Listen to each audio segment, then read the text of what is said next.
Hey guys, it's Wahima, but just call me Wah. Melanated! Welcome to another recap of 90 Day Fiancé. This is season 7, episode 12, I do's and I don'ts. Don't forget to give this video a thumbs up. How are you guys doing? I'm asking this because the death of Kobe Bryant yesterday, I just want to say a little bit about it because I am from Los Angeles. I have lived in the Los Angeles area my entire life, and this was a huge blow. LA was somber yesterday, and I, while trying to get my last video up, was intermittently crying. I'm not the biggest sports fan. In fact, usually I go up in my room when there's any sports on the TV downstairs, but this house is a Laker house. And regardless of how I feel about the sport, my family has always been Laker fans, from short shorts and afros all the way down to LeBron in the current season. So Kobe was a big part of my life, be it on the periphery. Kobe Bryant was a big part of my life, and just to hear that he passed away at 41 was one of the saddest things. So many communities that I'm a part of, Kobe Bryant was a part of. We were just all in mourning yesterday. It's a tragedy to die at 41 and then to die with your child, and I can only imagine what his wife Vanessa and the other girls are feeling and the family, and this is just such a huge loss. And so I know everybody's timelines are sad, and I'm here to offer a little bit of cheer on this Monday morning, but I just wanted to say that so that you guys know that that's what's going on for me.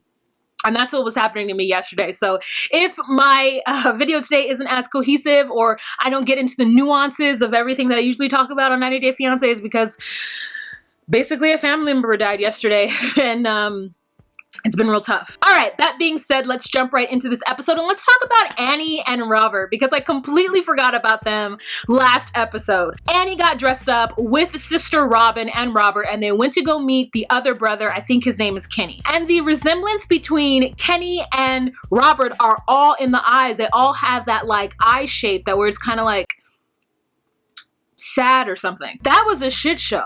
I mean, the way that Robert allowed his brother to come at Annie. So Annie in the beginning is cheerful. She's excited to meet the brother. She's had nothing but positivity from his family thus far. And Robin's really excited too to introduce Annie to Kenny, but Kenny is skeptical. Annie says to him, you know, so how are you? How's everything going? Are you going to come to my wedding? And Kenny's like, whoa, I don't know if I'm going to come to your wedding. And Annie's like, why don't you know that? We're getting married. He's like, wait, I don't know you. And at this point, I really feel like it's inappropriate for Kenny to be having second thoughts or second guesses about Annie. He has never met her. He doesn't know her. Also, your brother is complicit in wanting to bring a person to the US and marry them. Like, of course you're going to go to the wedding. Like, what do you mean? I don't know. Or what morals are you standing upon in which you're not going to go to this wedding? Annie is just like, okay, strike number one. And so for me, strike number one. Robin tries to jump in and, you know, talk about Annie and how she's a great person. But Kenny, you know, Kenny wants to go in. So Annie goes in, you know, and she's like, hey, so are you cheap like your brother too? Since seeing as how you're saying that you don't know my intentions. And he's like, no, I'm not cheap. And Robert finally has a friend on his side. So he and Kenny jump on Annie. And it is wholly inappropriate, to the point where Kenny accuses her of possibly being a streetwalker back in the Dominican Republic. And I just don't know why everyone thinks that she is the one with nefarious intentions. What about Robert? It is clear that this person has picked up this person who is way out of his league. She has come here and she is taking care of his son who loves her. I just don't understand where all this vitriol is coming from, unless producers put him up to it. So Annie gets upset and she leaves, and she's outside crying, and she's like, how would you feel? Ever since I came to this country, everyone's been telling me that I'm bad and I'm a gold digger, and it's just now gotten to this point where Robert doesn't even defend me, and how would you feel?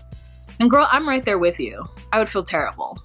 So supposedly the next day, they go shoe shopping. She would like to buy wedding shoes, and we already saw what her wedding dress could be.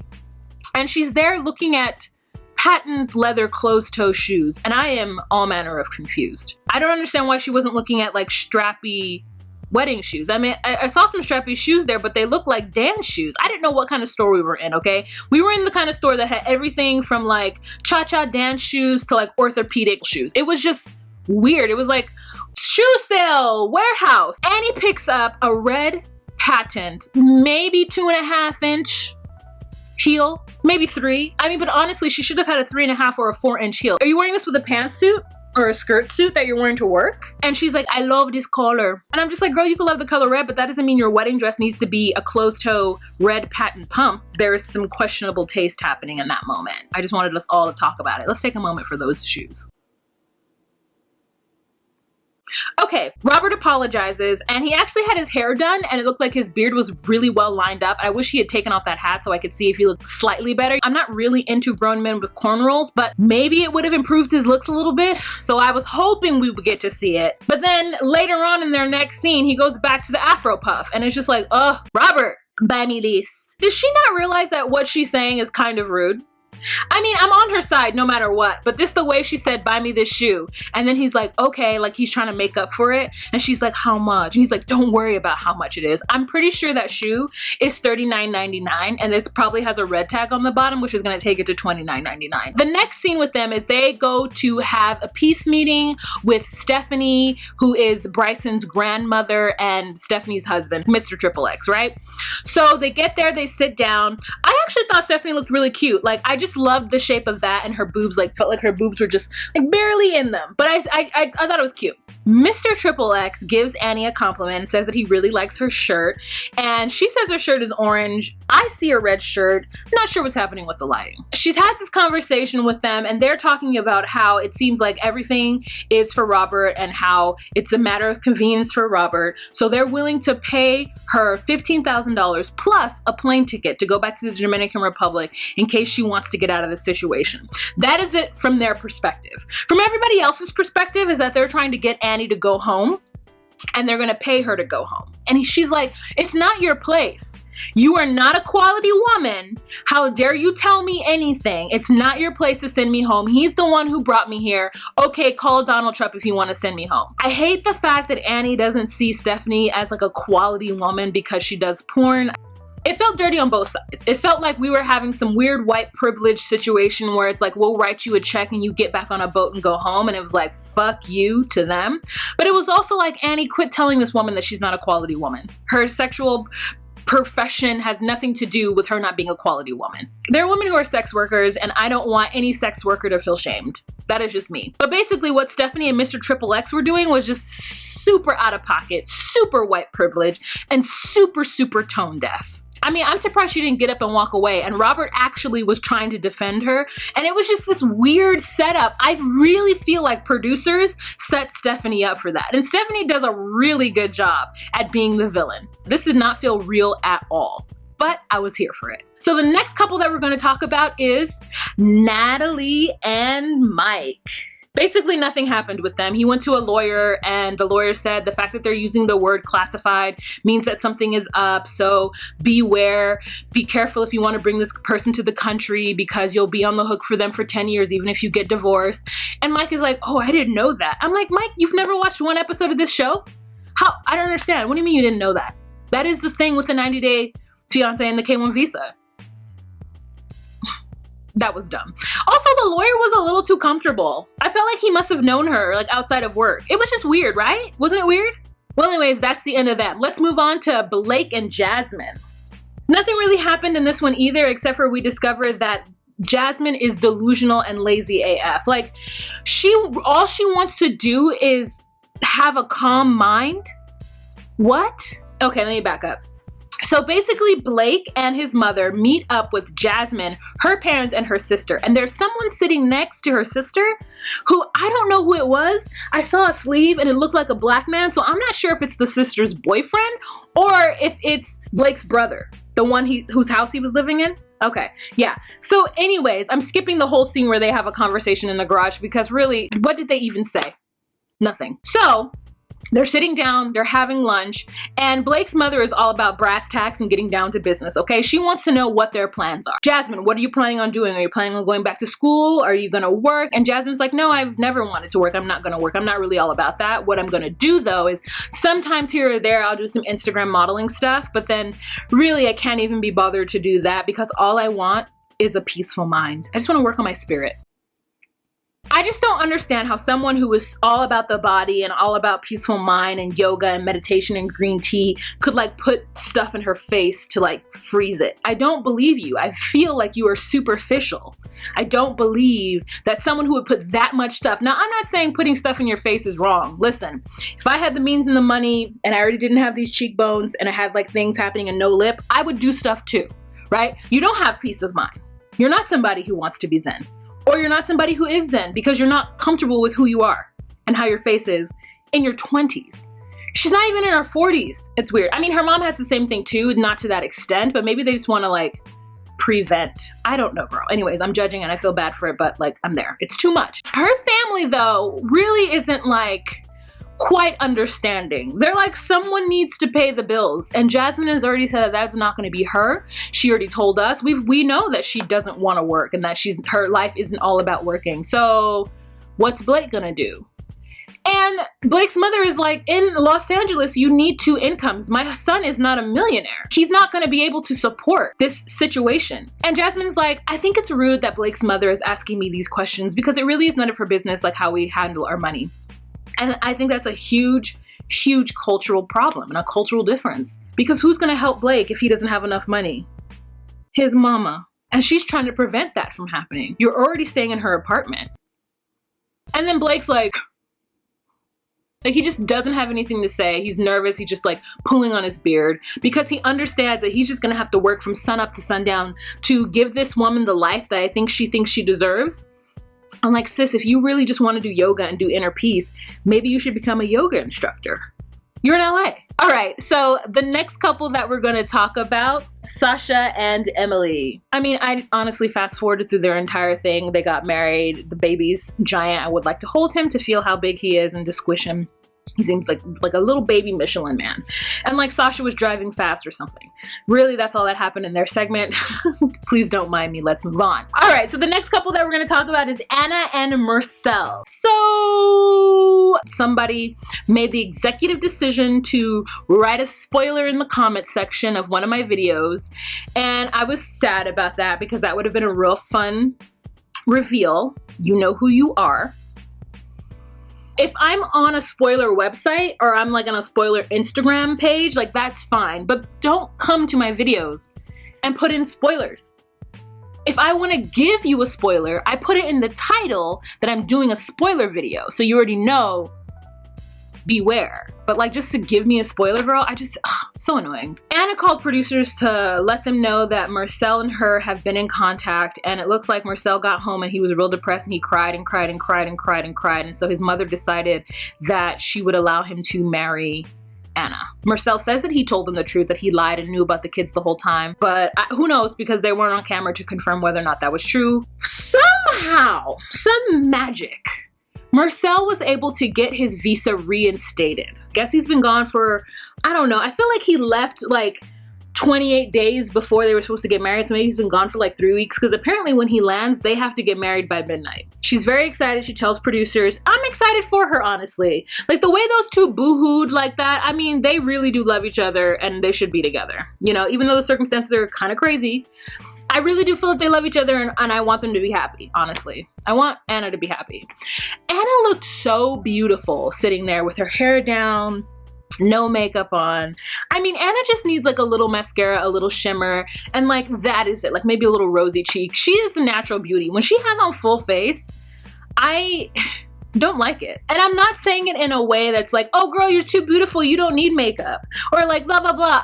Listen, people can wear makeup all day, every day if they want to. And usually I'm all about everybody putting on their makeup when they're on camera. But honestly, I think that Anna looks better without makeup. And it's not in a condescending way. It's more so I'm just like visually, she is prettier without the makeup. Anna then has to break the news to her boys. Okay, so she takes them out to what looks like the most fattening meal I have ever seen. I can't even enjoy watching them because I am just thinking about the caloric intake. And I know that's shitty and it's because I'm from LA, you know, and it's because I'm a woman and it's because I'm currently trying to like slim a little, but the milkshakes, the French fries, whatever, like, was it grilled cheese? Was it hamburgers? Girl, listen, I love a good In-N-Out milkshake, fries, and cheeseburger. what they were eating looked like a straight heart attack. They're sitting down. She tells them that Marcel is moving back. And, you know, Gino is actually like, oh, okay, good. I'm happy for you. Yeah, I'll come to the wedding. I like Marcel. Marcel was nice to us. Like, he wasn't mean. Like, and Leo's like, yeah, I'll come as long as I'm not bored, but I'm there. But then you have the oldest one who is talking about Marcel as though Marcel did something to Anna. And I think he's just having PTSD from his dad, or from who I don't know, from other boyfriends in the past, because it doesn't feel like his attitude towards Marcel matches up with what we've seen. And not to say that we've seen it all, but I just cannot imagine Marcel being aggressive. He's just like a dope to me. Like, maybe he is though. Maybe on camera he's like, woo, but then no, I don't know, girl. Gino and Leo are fine, but that other one, he is not okay with it. And he basically tells his mother that he thinks he might have something to do on that day, so he's not going to show up. And then his mother like reacts to him like he's another adult and is like, well, I've done everything for him in his life, and you think that he would just make this one exception for me and be there for me as his mother. And I'm like, what do you mean you've done everything for him in his life? Like, that is literally your job. You brought him into this world and it is your job to do those things. So don't hold things that it is your job to do against them. You know, when he's older than 18 and you're still paying for things and doing stuff, then you can say like, you know, I still supported my kid while he was in college. Like, he should be grateful. But like right now, he doesn't have to be grateful for really anything, because this is like what you did. I hate that thing. I hate that thing of like, I feed you, I clothe you. You had me. You made a choice. Yes, you have to do those things if you choose to have children. But I do just think that he's just a little mean about it. Listen, I know we have juxtaposed feelings about the way that, I think his name is Joey, behaves. I just think it's too much, especially that Marcel's been gone so long. He's seen his mother crying. Like, come on, kid, you'll be out in a few years. Like, you're not gonna have to deal with Marcel that much. Like, Marcel doesn't even want to manage you either. You know, he just wants to be your older brother. At least that's what we see. I'm happy for them. I want to see this be wedding. So the next couple that we're going to talk about is Angela and Michael. Now, this started off rocky because Michael's brother was telling Angela that Michael just needs to move on. Michael's mother is so beautiful, you guys. I keep looking at her and I just want to jump into her skin and swim around. Like, it is so beautiful. She's just like glowing. She's sitting there and just with the head wrap, mama or granny, nana. I'm just here for it. I'm just here for everything with Michael's mother. Basically, the conversation goes well. They tell Angela that they approve of her and they want them to get married and they want Michael to be happy. And Michael is just sitting there, but he's saying that, you know, Angela's his woman. And Angela's really like, you know, excuse me guys, I don't mean to argue with you, but this is how I feel. I thought it was a really civil conversation. One of the most civil conversations I've ever heard Angela have. Listen, we just want the best for you. And if you guys need to get the ball rolling to have these kids, like, why not do it here in Nigeria? Just do the spousal visa. My question is just do the spousal visa, get married in Nigeria, and then have a wedding in the US. I don't understand. A wedding and a marriage are two different things. They don't have to get married in the US, but they could have the ceremony. I really do feel like she's not gonna have to pay for that much in Nigeria. The family will put something together for them. I don't understand what the big deal is. Her family doesn't have to fly over. Like, it's not like you could only do one thing once. You could just do two. And I'm happy for them too. I just can't imagine Michael being happy in the US with Angela. All right, you guys, so that is the end of this video. Not that much happened in this episode. There wasn't that much for me to pull from or feed off of. I'm just waiting for things to solidify. Oh, Michael and Juliana. Jesus. So many couples. All right, Michael and Juliana got married. Juliana looked beautiful. Sarah officiated and talked way too much about her being ex-wife. And then like her confessional, she was like, I'm supposed to be, you know, like a little, I'm like, are you drunk? I'm supposed to be this and I'm, you know, but I'm not. And it's like, you could just be that way, but it's like, isn't. And it's just like, oh, yeah. And I'm just like, girl, what is happening? The wedding was beautiful. I mean, the backyard, I loved the couches. I loved that the guests were sitting on couches. It's like, ooh, how comfortable. I loved that the candles were in like bags or like rolled things on the ground, in other words. Like, I loved it. It was just so simple, quaint, beautiful. I know it cost a pretty penny, but it was beautiful. It seems like something that you could do, you know, without spending all that money, you know? Cece and Max, like, you know, Max is like, I got myself ready because I'm a grown-ass man. Call me Maxwell from now on. Cece's like, Juliana did my hair and my speech was the best. Max is like, my speech was the best. That was the cutest moment when they said it at the same time. And I loved the way that Michael and Juliana just loved each other. I love that Sarah supports it. I just love this whole thing. I know they have their problems with the prenuptial agreement. This kind of relationship is kind of why I watch 90 Day Fiancé, is to see like positive things happening. Are they gonna have kids? Who knows? She'll be 40, he'll be 60. Not too bad, right? Not too bad. I thought it was all beautiful. I thought her friend walking her down the aisle was great. I thought her after dress was great too. Girl, she had on a little white dress where she was dancing on the dance floor. Everyone looked like they just had such a good time. You know, I hated his bow tie. Like, why was it red? But I'm rooting for them and I'm happy for them. All right, so I think I did everybody, right? Is now the end of the episode? Ah! I totally forgot to talk about Tania and Sinjin. Okay, next couple, Tania and Sinjin. What on planet Earth is wrong with Tania? What is wrong with her? First, we start off with Sinjin having bro time with this other South African guy, and truthfully, I couldn't understand anything that they were both saying, and it was just like, who cares? Let's move on to the better conversation, which is between Tania and her Judies and her crazy looking mama. Okay, so they're in some kind of consignment wedding shop or some small town Connecticut wedding shop, girl, and she's like, I would like something non-traditional. I don't want a white dress. I want a champagne dress or a red dress or a black wedding dress. And I feel like those three options are so different. I understand you not wanting a white wedding dress, but a black or a red one, that is like so different. And then her mother, her mother looks like a lunatic. Her mother looks so crazy sitting there with just the hair and the dress and the titties and the shoes. And then her baby sister is there, who she just does not give one F about what her baby sister thinks at all. I mean, the tension between those two is so palpable when they're even on screen for 5 minutes. She's got her two Judies there that she had when Sinjin first landed, and then she had an extra Judy that we've never seen before. And all of her Judies are super confused about what Tania is doing. She tells them, while trying on the worst white or gray or champagne looking dress, that she told Sinjin that he's not her soulmate, that she didn't know if she believed in that, but she does believe in it. And if it were to be true, then it would be her first love and not him. And they're all like, why the hell would you say that? And she's like, don't attack me. Don't put bad juju on this dress. Like, why are you being negative? I didn't mean it like that. And I'm just like, you did though. You did not have to say it.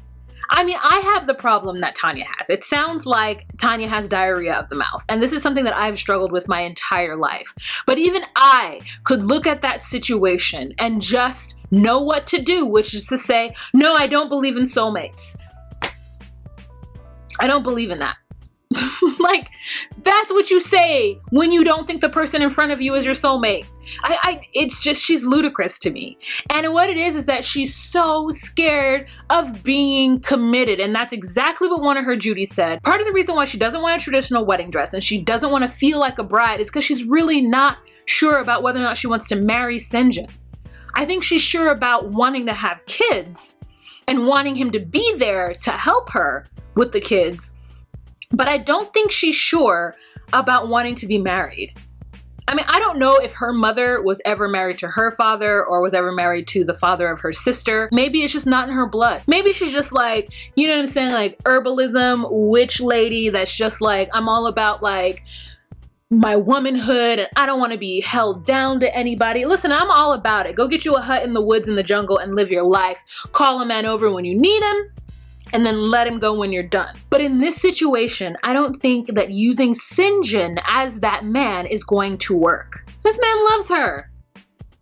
Why can't she just be honest with herself and state what it is that she wants and really think about that before dragging him to the US? She could have just stayed in South Africa and had kids. I want to like her, but I just don't, because I think she's so not self-aware. Being around someone who is not self-aware is really hard for me. Gotta do your work. And at a certain age, you have got to become more self-aware. I mean, the whole scene was hard to watch. Her friends were just like, we love her though. I want to thank you guys so much for watching. I know this might have felt a little rushed, but like I said, there wasn't that much to go off of in this episode. I am also ready for the next season. Have you guys seen the previews of the next season with that guy with no neck? And he's like, I'm 4'11". I wonder if it's like some kind of dwarfism. Before I do my impressions of him, I'm gonna have to research to see like if he has actually some kind of medical thing. Ugh, I hate when they have medical things. All right, you guys, so that's the end of this video. Thank you so much for watching. Let's have a kiki and a conversation in the comment section. No spoilers, please. Don't forget to give this video a thumbs up. You have to know that this helps me, so give this video a thumbs up, share it with your friends. I would absolutely appreciate it. Share it anywhere you want to, frankly, you know? All right, remember to be you, be true, and find your place. Bye.